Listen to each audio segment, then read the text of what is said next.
be moderating our webinar this afternoon. The purpose of these webinars is to provide helpful, current, and applicable information for the ADSSP and ADI grant projects and all others in the Aging Network. Please note today's webinar is being recorded. At this time, I'd like to turn things over to Erin Long from the Administration on Aging, Administration for Community Living, to provide a brief welcome. Hi, everyone.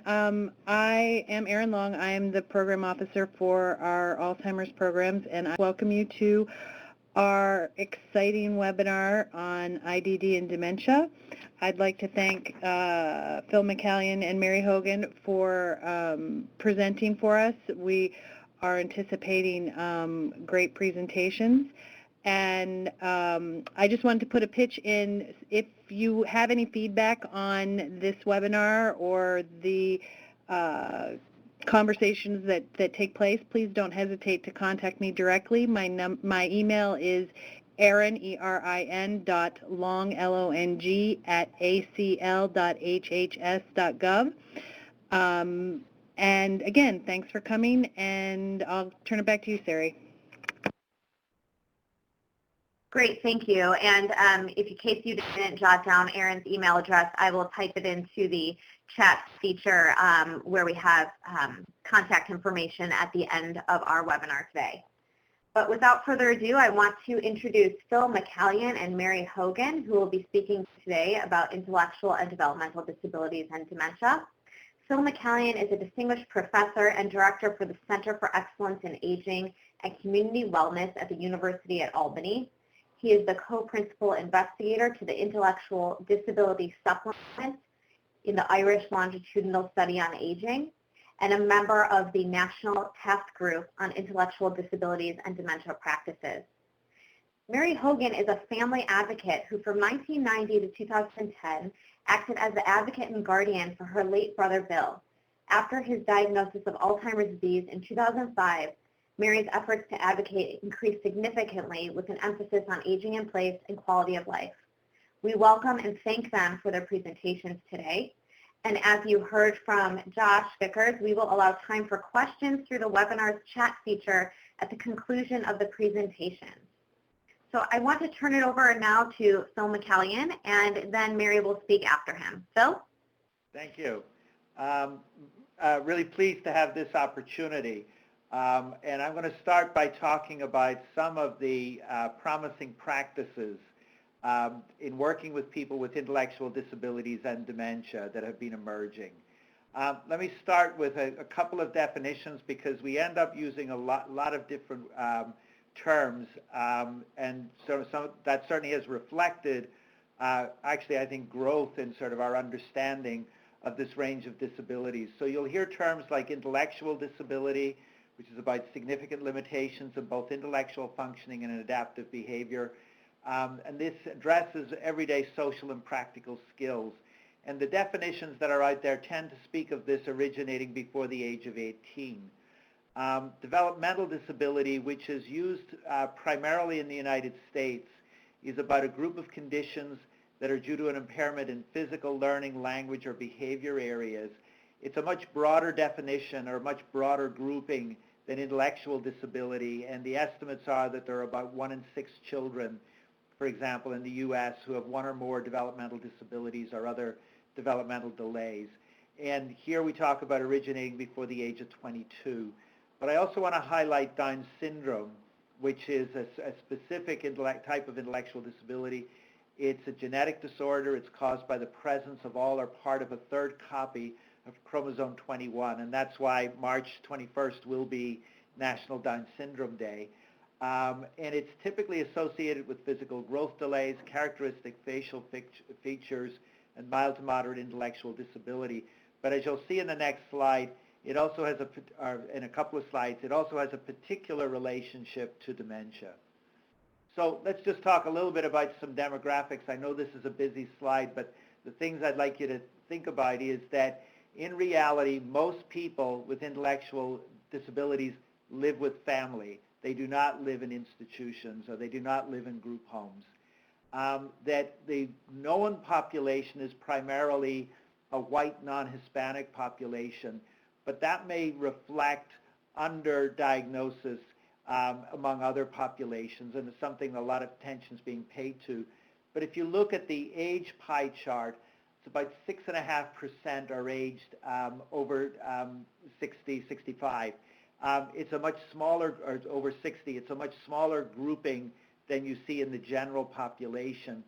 But to me, age is also about age of the caregiver.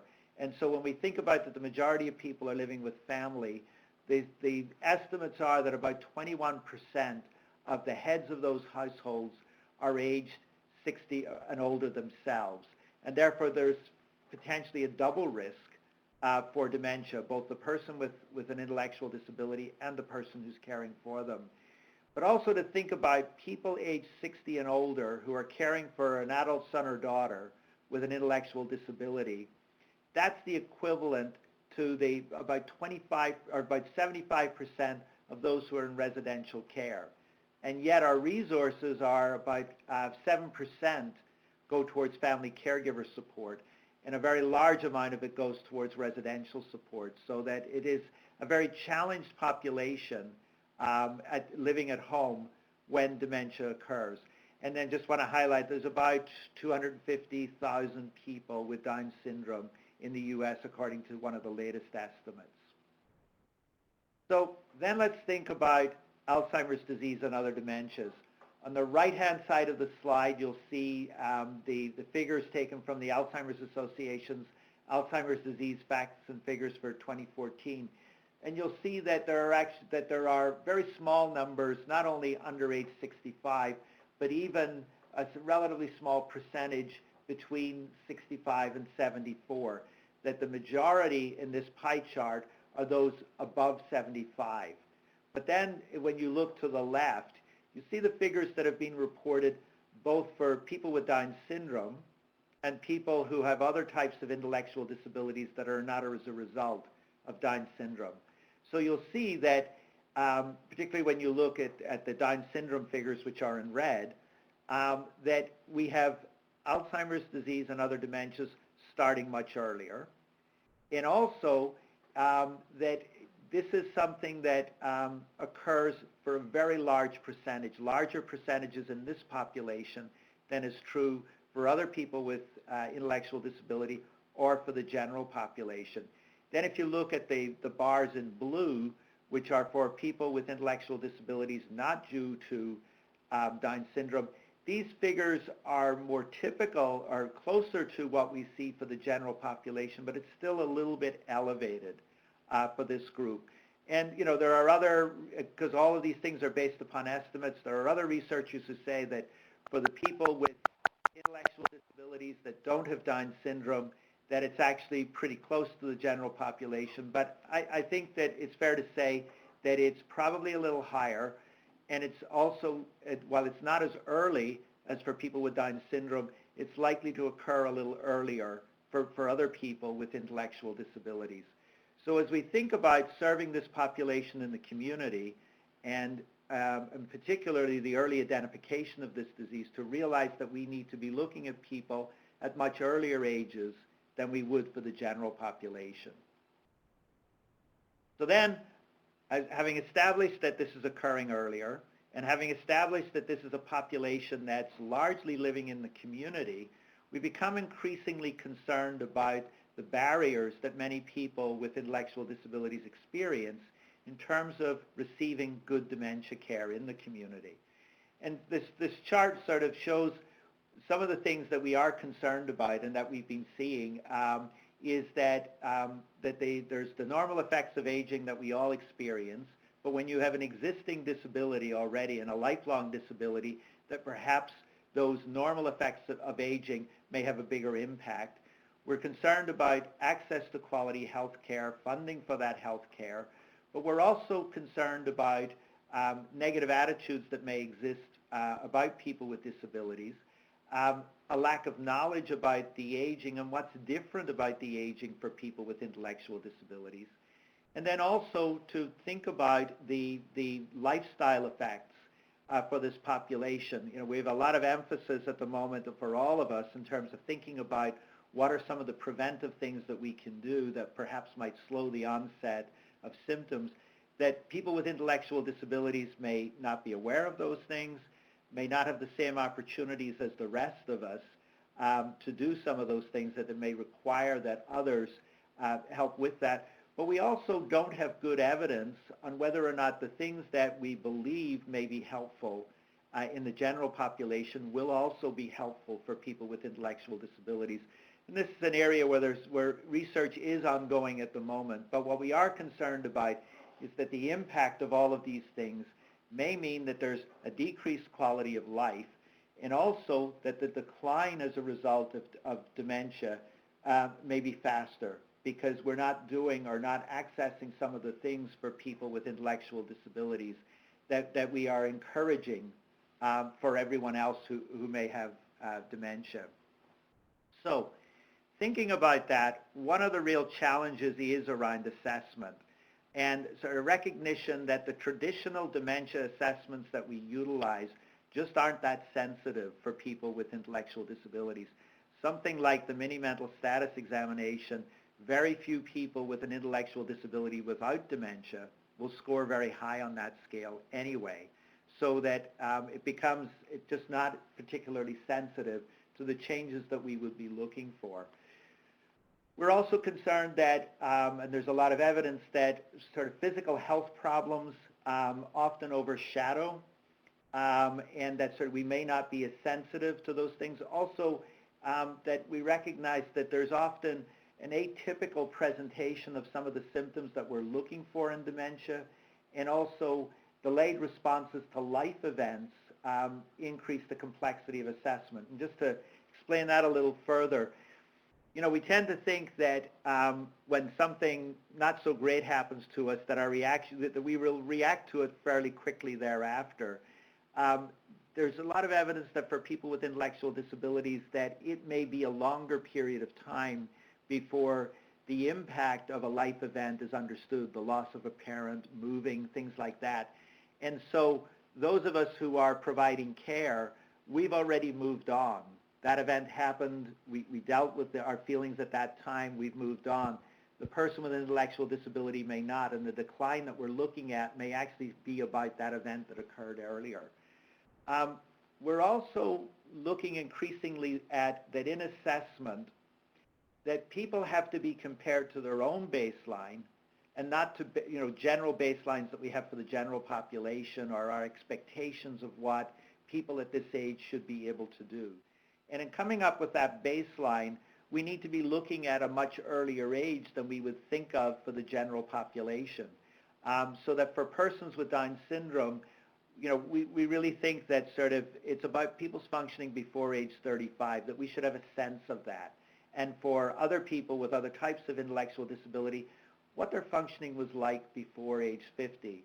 Now, not that it's not possible that there might be decline before those ages, or not that we're saying that people will decline after those ages, but there is a greater likelihood of decline after those ages. So if we're going to use a person as their own baseline, then we need to have an understanding of their functioning when we are sure that symptoms were not already available.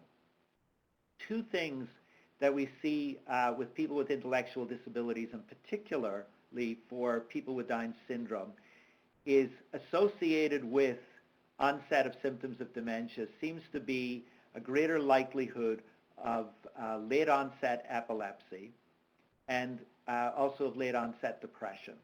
Now, nobody's clear at this point what the actual relationship is. Does one cause the other? In some ways, it's not an important discussion, although it is clearly under investigation.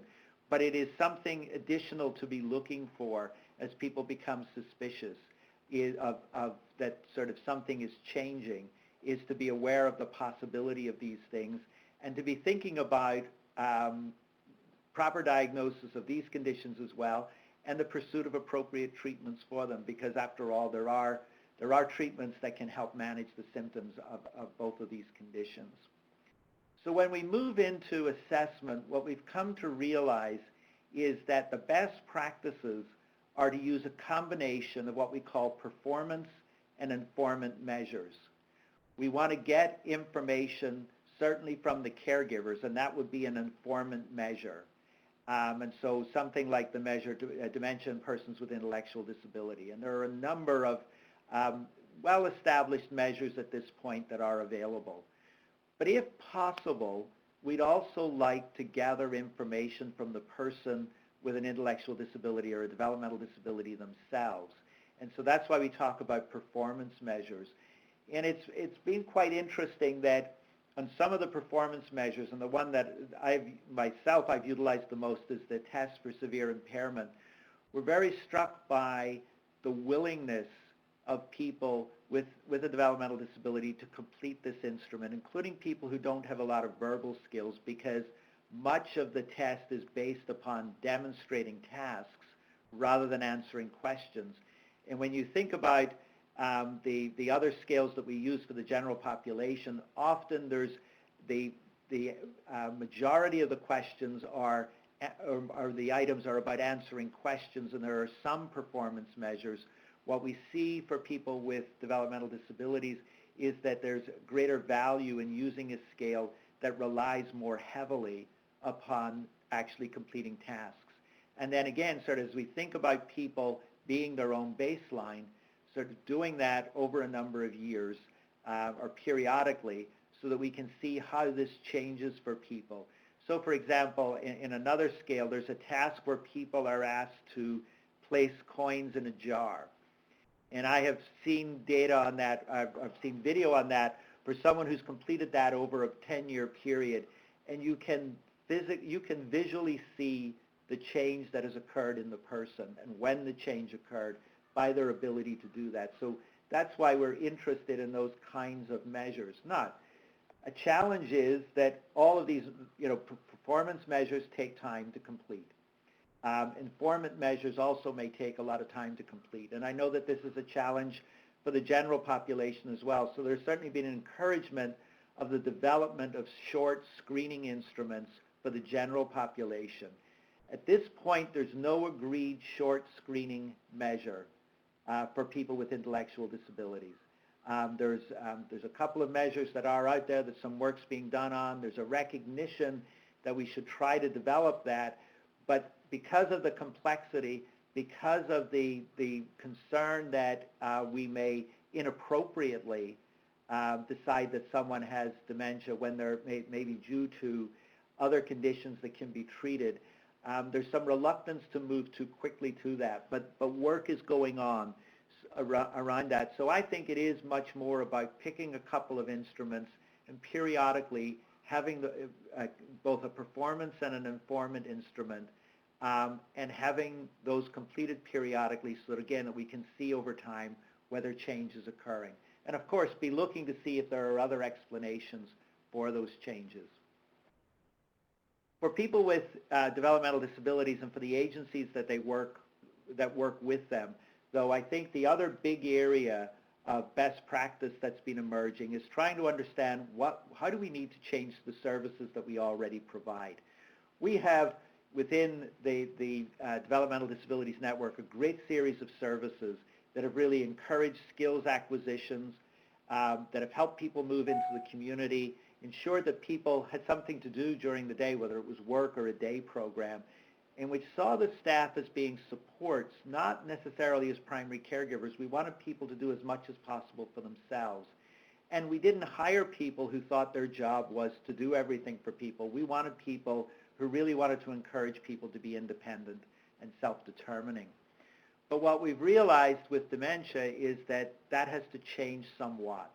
And so our philosophy now is sort of rather than moving people into the community into higher levels of independence within the community, we're really looking at how do we maintain people in the community where they live and where they want to live. We've been looking at staff training and retraining to try to address some of these issues, and then sort of thinking about sort of what are the different levels of care, what are the different resources and supports as people go through the stages of dementia, and also moving away from the idea that there's a fixed program that this person receives to creating menus of services, and we'll pick the services that are most appropriate for this person at the stage of life that they're at, and at the stage of dementia potentially that they're at. And so continuing to build choice. So we're seeing a number of models then emerge from this, and really sort of thinking about how do we provide sound and responsive community care when it is increasingly challenging. And I'm going to talk about some of the models that are here on this slide. So I think, unfortunately, that sometimes the first thought is that we should refer the person to someone else. And this is a way of thinking about this that Matt Janicki and I developed. It's probably about 10 years ago, but we're struck by that sort of many of these ideas are still influencing services today. We talk about that there are, and particularly as you think about perhaps a group home in the community where there may be 4 or 5 people living there, all with intellectual disabilities, and one of them starts to show symptoms of dementia. There's an issue of, is there a level of need that this person has that we can't go beyond because we're not equipped to do that within this home, and that's what we call a threshold effect. Or what if we're doing actually a pretty good job, even if it's difficult, to maintain this one person, and then a second or a third person begins to show symptoms of dementia. We talk about that as the tipping point where the needs of multiple people exceed what's possible within the particular home. But this is not just about the willingness and the ability of the staff within the home. There are financial implications to this, there are policy implications, and there are programmatic implications. What was this home designed to do? If this home was designed to help people to be employed in the community and live in that community, when someone, and that it's staffed in that manner, expecting that people will be still fairly independent, when you start to have people have symptoms of dementia, then you start to need to add staff resources, and it goes beyond the budgets that are available, and it also changes the character of the home. So sometimes providers have felt that while they wanted to maintain the person, that the regulations and the finances made that impossible. And so there's been a lot of attention to how to address that. We're actually thinking that the most important thing as we look at the increases in the numbers of people with dementia living in the community, whether it's in group homes or with families, is that we have to figure out the technologies, the staffing, the training that makes aging in place possible. And what we find is that it begins with a commitment to continued care. It requires staff training. It means looking at low-cost environmental modifications that make it possible to stay in the home. And I think for those in the general Alzheimer's disease and aging networks, these are the issues you also deal with on a day-to-day basis.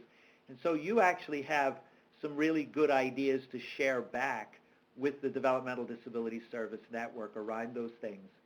We also, if it is a group home though, we also have to think about how do we support the other people living within the home, and to recognize that this is about developing a person-by-person care management plan, and also to recognize that dementia does not hit static moments. It is a progressive disease, and that we have to adapt supports at each stage of dementia. So the big change I think that's been happening in practice is to recognize that the changing demographics, the increasing numbers of people with dementia means that we have to figure out how to support people aging in place.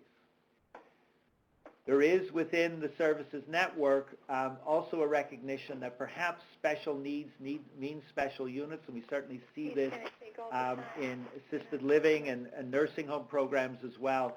But it's not an interest in sort of creating new institutions for a population that moved out of institutions. It's about thinking about, is there a specialized staff? Is there a specialized environment that will best provide for longer-term care? And increasingly we're seeing that this is geared much more towards care in the later stages of Alzheimer's disease and other dementias, but it is about keeping this to be just like any other home, but equipped to meet the increased needs. And it may actually be deliberately located close to other services and even to, sort of a more campus type of setting. There are some large-scale providers who've been talking about, do we need to create a continuum of services?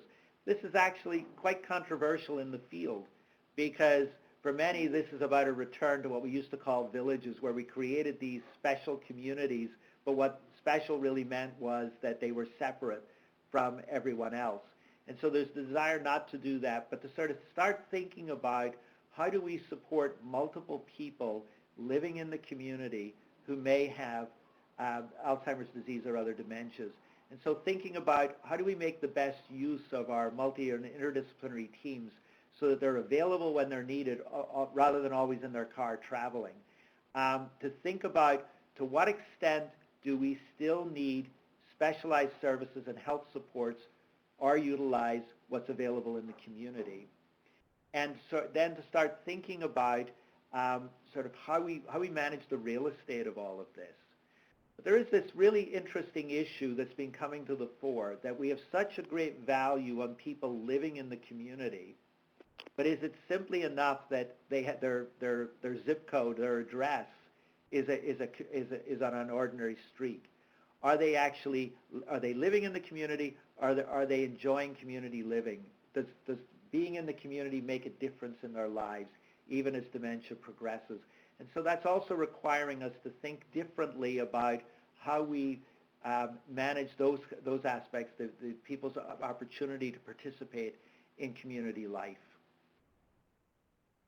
Day programming, day programming in many parts of the country is about a large-scale facility with lots of arts and crafts activities, perhaps some vocational activities, but they tend to be larger, noisier kind of spaces. And for day programs, what we've been really looking at is how do we redesign these, not just for dementia, but for people's aging years as well.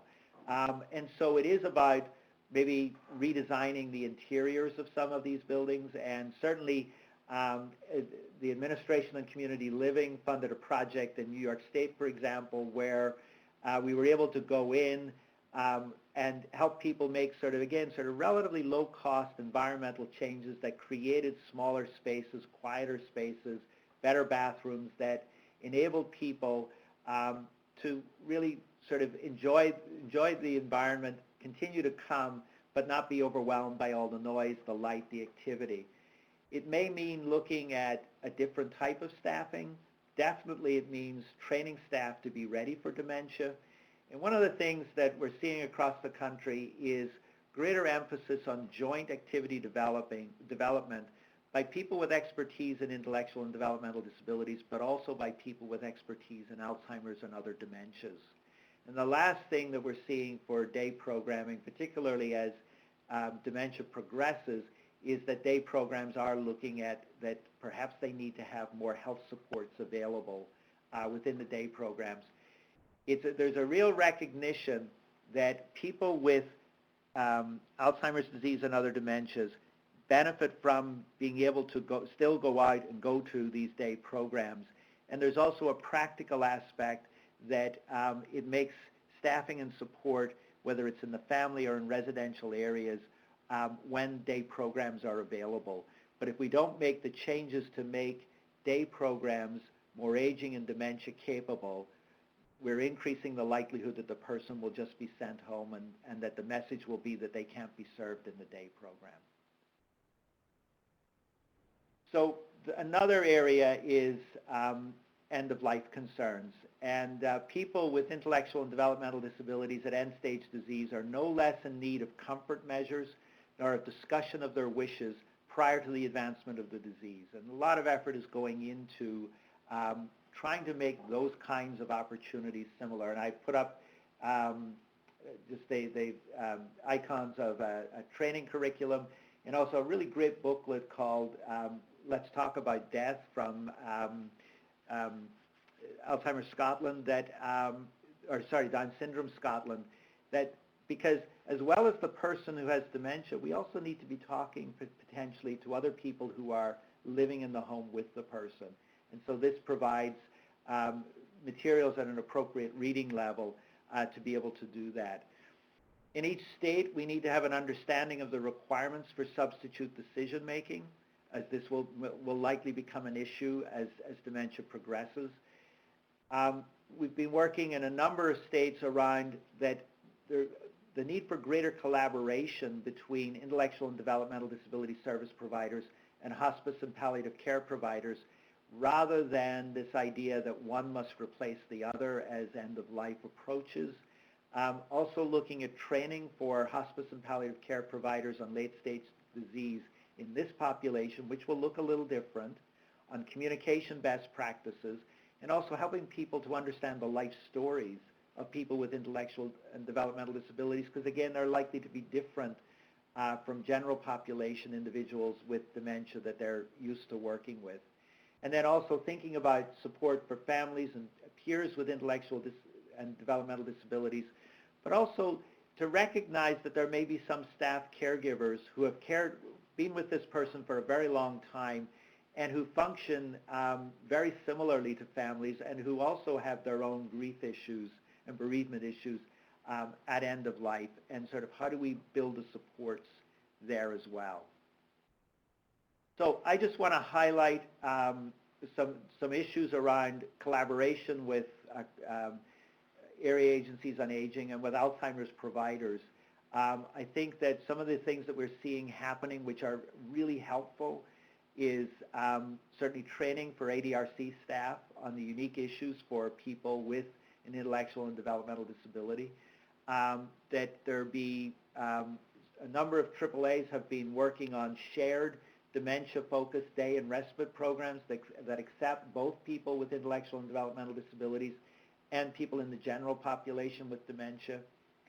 And then also thinking about what is going to be the joint response when a person with an intellectual and developmental disability living at home also has a parent or a caregiver who's now showing symptoms as well. How do the agencies work together to support that?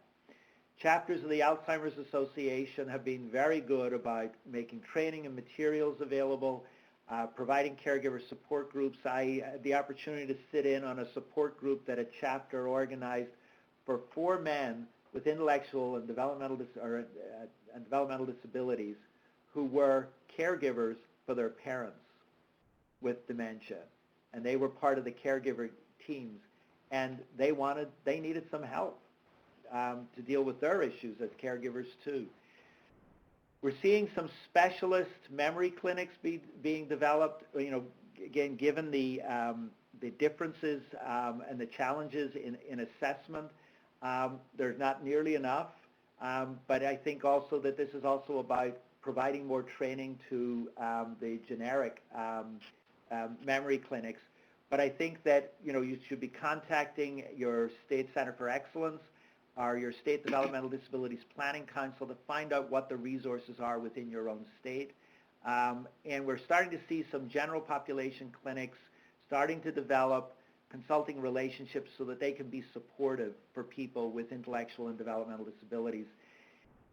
Several of us just got a small pilot project getting started, looking to develop best practices around telehealth support from intellectual and developmental disabilities and dementia experts, again, to sort of spread the opportunity for good quality assessment and care planning. So there are challenges in the collaborations that I've talked about.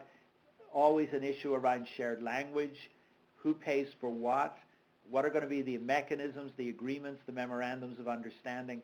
But I think one of the biggest challenges is to sort of how do we work together effectively for earlier intervention, particularly when this is a population where symptoms will show up at a much earlier age than we see in the general population. I'm going to finish up with just a couple of things resources that are available. These are the guidelines for community care and supports for people with intellectual disabilities affected by dementia. It was put out by the National Task Group. It's available on their website. There's a web address here. It's really designed to be a one-stop shop to help providers organize and deliver quality care and supports for people with intellectual disabilities when they're affected by dementia. We have the NTG has a training curriculum coming out, and some trainings are already starting around this curriculum, so you're going to see a lot of information on this It's organized in levels to be able to address the needs for new hires, to address people who are currently employed, and really and also for staff who are directly serving people with intellectual disabilities and dementia. There's also an earlier ID and Dementia training CD-ROM. This was developed actually with funds from the New York State Developmental Disabilities Planning Council. Therefore, it's distributed free. I still have several hundred copies. We've probably distributed about 14,000 across the country. If people are still interested, as long as I still have copies, I'm happy to send them out. And so, again, I hope that what I've shared here is some of the unique challenges, but also some of the unique ways in which we're all responding to dementia in this population. Thank you. Thanks so much, Phil. We appreciate it. We want to move right on to questions for Phil as he's speaking, or for Mary. Feel free to start typing them in the chat feature so that we can move right on to them when Mary is able to conclude. Thank you. Mary? Hi there. Can you hear me? Hello? Yes, you sound great. All right. Thank you. Thanks, Phil. I'm going to try to follow up on much of what you said and sort of try to put faces with the issues that you presented. I'm a little crushed for time here, so let's move along. This is my brother Bill, and he reminds me of the efforts of very many families facing the dual diagnosis of Alzheimer's disease. For families, health advocacy is a lifetime endeavor, and with the diagnosis of Alzheimer's disease, we face our greatest challenge and as we attempt to assure quality of care and quality of life. And hopefully by giving you a family perspective, it will make us better able to work together and as more informed partners, which I'm hoping that can certainly begin to happen over time here. My brother Bill showed signs of decline in his late 30s, and that progressed through his 40s. It was a slow progression and initially marked with lots of physical complications as well as some subtle mental changes. But for the most part, it was the physical changes that were most noticeable, and he experienced something called accelerated aging, which meant that he was faced with issues that one would normally face at 5 or 10 or even 20 years later in life. He had cataracts. He lost a lot of his hearing. He just simply slowed down, and if anybody knew it, he knew it, and he constantly reminded us that I be an old man. Bill was diagnosed actually at the end of 2005, beginning of 2006. For the next 2 years, it was a slow progression and then a very rapid progression at the end of his life. And then looking back, I really feel like we missed the opportunity to establish a baseline long before the Alzheimer's was manifested. And I think we needed to become better informed about co-occurring conditions, especially issues like osteomyelitis, osteoporosis, arthritis, and sleep apnea, which was an enormous problem for Bill and for many other people with Down syndrome. But nonetheless, we had lots of missed opportunities to better understand what a differential diagnosis means and how, when you are seeking help from a practitioner, that they understand the complexity of diagnosing and treating individuals with intellectual disabilities. And that was a real challenge for us to find that kind of practitioner that could work closely with us. My brother died at the age of just shy of his 50th birthday of complications of pneumonia, a very common occurrence for people with Alzheimer's disease. Over the course of this past 5 years, we have been able to access lots of information that really wasn't readily available to families 5 and 7 years ago.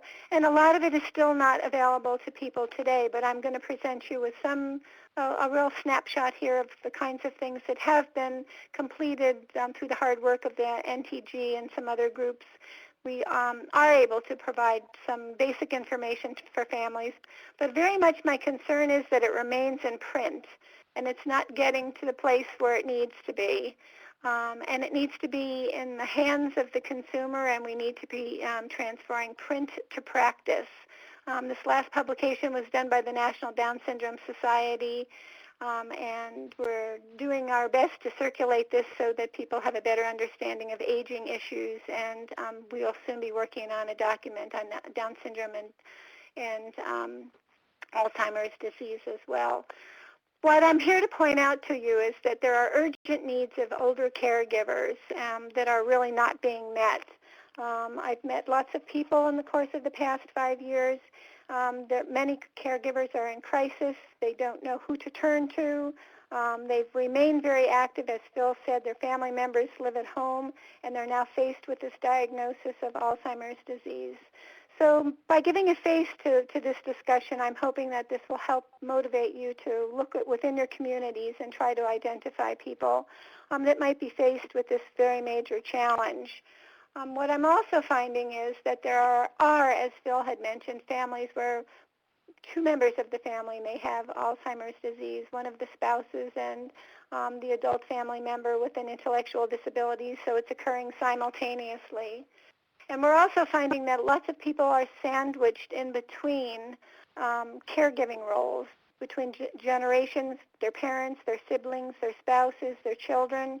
And the demands are often very overwhelming as they struggle to cope with the diagnosis of Alzheimer's disease or other debilitating health issues across generations. Let's see. When I speak to people, there are many common themes that show up with families about the lack of information, difficulty with long-term plans, coordinating care, partnering, and just simply feeling overwhelmed. But these issues are, I think, really generally the consensus of the group of people with whom I have worked the last 5 years. George is a gentleman that's 62, and he has not been diagnosed with Alzheimer's disease, but he does present with some unusual behaviors, and his caregivers remind us to think outside of the box when you're approaching a problem, that the tendency is, as an individual ages, to attribute all to Alzheimer's disease, especially with an individual with Down syndrome. But that's really not the case all the time. In George's case, he was unhappy and in a day program that no longer met his needs, and I think as Phil made the reference to having a menu of choice for people is a really important piece of planning for our individuals as they age. And as I pointed out, I think you have to think outside the box when you're looking at programs. Not everybody is going to fit into the same kind of program. And I think it's very important to understand that the needs of many people as they age are not being met. This is Carl. His sister is his nurse, and Carl lived with his dad, who also was aging. And as Carl's disease progressed, his sister, Kathy, took a much more active part in his care, and he did move to a group home. Kathy is a nurse and reminds us of the importance of coordination of care. I think these are terms that I think we generally all are aware of, but with the onset of a disease such as Alzheimer's disease, the importance of coordination of care becomes really paramount. And I think historically, we've talked about person-centered planning, but experience on this side of the table is that it isn't always executed in a way that allows the needs of the individual to be met. And with greater communication, collaboration, and coordination, I'm hopeful that we'll be able to better meet the needs of the individuals as they advance through the disease process. We wanted my brother Bill to remain in his group home and age in place, and I hear Phil talking about the kinds of things that he suggests occur in a group home when the person is diagnosed with a condition or a disease such as Alzheimer's. We were able to maintain Bill for the first 3 or 4 years after the diagnosis, but it became a much more difficult chore as the disease progressed. And I would, if anything, if you leave with any idea, it's with the whole idea that you need to be proactive in this process rather than reactive. You need to look at your demographics now and say, where are we, who are we serving, and what are our needs going to be in the near future? Because otherwise what we found was it becomes a crisis situation if there was no anticipation and proactive planning in regards to the aging issue. Bill did remain, as I said, with his group home, but he was required to make a change towards the end of his life, which was a really difficult thing for our family to understand and to plan for. We were fearful of the kinds of transition trauma that he might experience. We were concerned about the move to a community that didn't know him, that would be unable to identify him as a person and understand and have a sense of the kind of rich and active life he had before. So making the change is a really enormous challenge for families and for caregivers, and it's a time when you really must communicate, collaborate, and coordinate for a smooth transition, and foster a connection with the person in order to make sure that transition goes well. Individuals with intellectual disabilities also often present as a complex care package. I've outlined here for you the definition of palliative care. However, palliative care is not a service that's been readily available to people with intellectual disabilities. And from what I read, it's not readily available to people with Alzheimer's disease as well. But I think we need to be creative in helping people communicate their needs, because pain is often can be one of the most common causes of behavioral disturbances. So we need to understand how pain is an issue. We need to help with communication. We need to, I think, facilitate our thinking outside the box in this situation. I know one family is using picture cues to help their family member identify what might hurt, point by pointing. They're using a variety of other techniques like pain assessment tools that look at face pain, a checklist for nonverbal pain indicators. But pain in and of itself is something that's overlooked, and I think people with intellectual disabilities with the overlay of dementia really would benefit from palliative care, and we need to look at that as something that's provided to them long before end of life, but as an entirely different service outside of end of life services. A couple of other quick tips that families have passed along is that there tends to be a great deal of diagnostic overshadowing, that once a diagnosis of Alzheimer's disease is made, lots of other things are attributed to Alzheimer's disease, when in fact there can be dehydration, fractures, urinary tract infections, and adverse drug reactions. Sleep deprivation is a major issue, and people, I think that's often in a group home one of the biggest challenges, and where more medications are introduced and cause further complications, and really, I think, create a vicious circle in terms of helping with sleep and better meeting the needs of the individual. Robin's family was very successful in creating a support system in her community. She lives in an urban setting, and her sister has been able to employ people that are engaging, attentive, and observant. That's not always the case for all families, though. I think outside of an urban setting, in a more rural setting, folks like Richard's family were less able to find access to support systems. Their day program was black or white. This is what we had. If it doesn't match, then we don't have much else to offer you. There were long-term care options in his community, but they didn't feel that they could accommodate somebody with Alzheimer's disease. So people like Betty and Frank are in this dilemma of a changing lifetime role over 60 years of caregiving. And they're witnessing life-altering changes. 2 years ago, Richard walked into his new home when they experienced depleted caregiving abilities. And so Richard is now 2 years post-placement in his new home, and he's wheelchair-bound. He doesn't speak. And he is fed by staff members, and his parents are there for him often throughout the week to provide him with lots and lots of care. But Betty and Frank, I'm going to go back to them for a minute, because I think the Betty and Franks of the world are the ones that have provided the care over a lifetime, and at the end of life, when they're faced with these challenges, I think they're the ones that are feeling very let down by the IDEEP system after a lifetime of caregiving.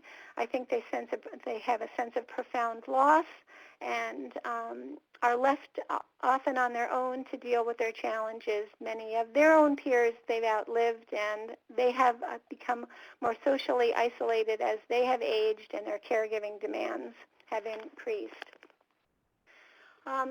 I know that we've talked a bit about end of life, but I can't reinforce enough the importance of addressing end of life issues with the family, with the individual, and with the staff. I know that lots of people are afraid to talk about the topic, avoid it, but I think the more supportive we are of one another at the end of life, I think the more successful we will be in having a transition for all involved. This is Joey and his sister had a very good experience outside of their group home at the end of life in a hospice setting.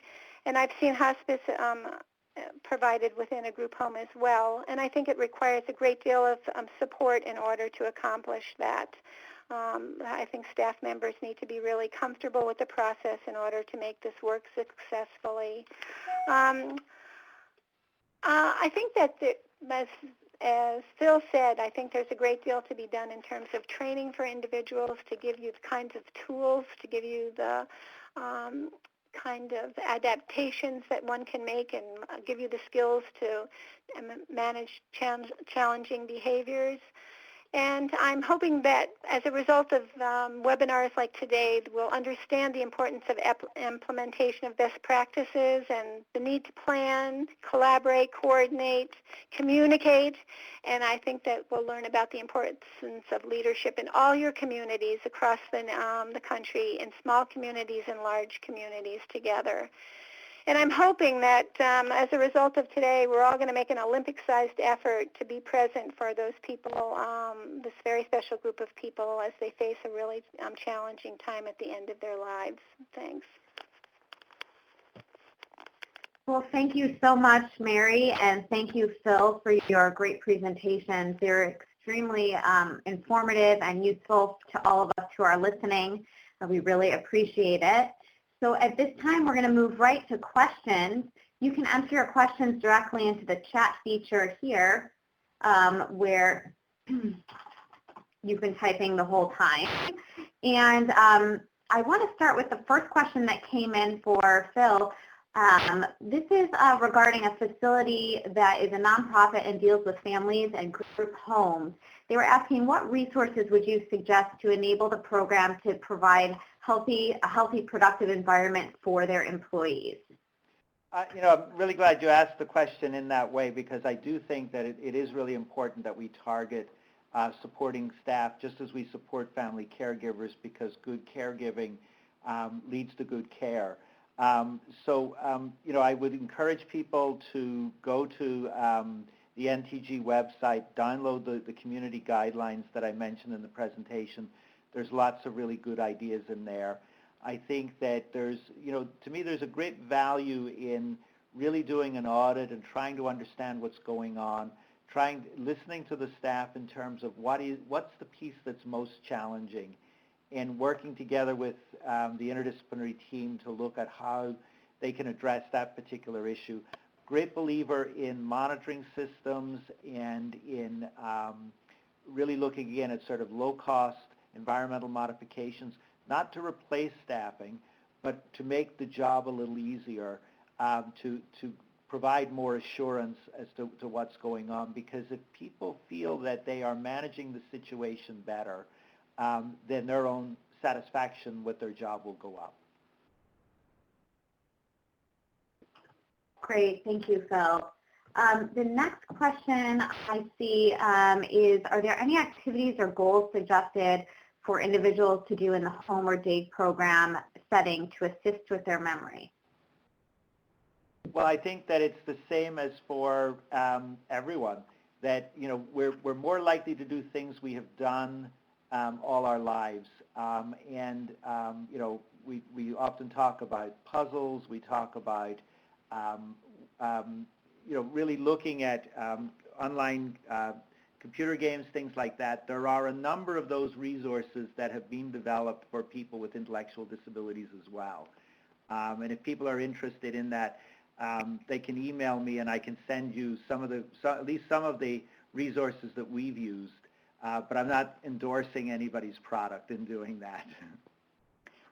I'd like to step in and say too, Sari, that keeping people attached to things that were important to them and in life pre-disease as well.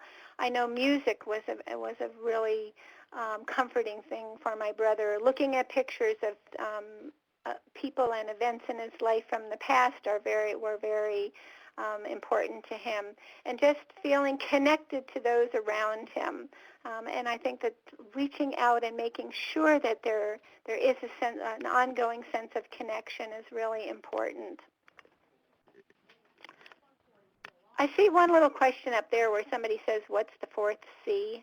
Well, it's communication, collaboration, coordination, and for me, the fourth C is caregiver as one of the most important aspects of this whole process of giving the best of care to an individual. And I also think that caregiving is over the demands of the caregivers are overlooked, and I think that Phil has nicely addressed the changes over time in terms of that role. But I think with an active disease process like Alzheimer's disease, I think caregivers need very special training and very special support as they maintain their contact with the residents or clients in the community. Thanks, Mary. One person mentioned that behavior management would be a good subject for residents and facilities. We will have a webinar on behavior management later on in the year, so keep your eyes open for that announcement. And then there was also a question, should end-of-life decisions and discussions begin directly at the diagnosis of Alzheimer's disease? I think it needs to happen sooner. I think that's true for all of us, that we should be thinking about and talking about these things as soon as possible. And I would agree with Phil in our family situation. It was when the death of another family member occurred. The timing was such that it led to this discussion with my brother and actually taking care of legal documents related to that as well. And that was long before we thought that this was on the horizon for us. And I would encourage people to do that long before end of life presents itself. I did want to add something about end of life that comes up all the time, especially if you're in an agency or in a group home. I think sometimes when a person dies, there's not enough time for the staff and the peers to have an opportunity to express themselves or to experience their loss. I think, as Phil said earlier, that sometimes it takes longer for these things to sort of become assimilated into their person. And I think it's giving a respectful time period after a death before replacing somebody in a community, to me, is a very important piece of the grieving process that people with intellectual disabilities should be allowed to participate in as well at the end of life. Great. Thank you so much, Mary. We actually have come to the close of our time together. I want to thank all of you for attending, and a very special thank you to Mary Hogan and Phil McCallion for your very informative and useful presentations today. We appreciate the time you took out of your busy schedules to be with us. I've jotted down a few email addresses down here if anyone wants to reach me at schuman@rti.org. Phil's email has been through the chat screen a few times, but I copied it down here. And lastly, as Erin Long mentioned at the beginning, you can reach her to give her some feedback about today's presentation at erin.long@acl.hhs.gov. And that will close out everything for today. Thank you so much again, everyone, and we hope you will join us again soon for our next webinar. Take care. Thank you.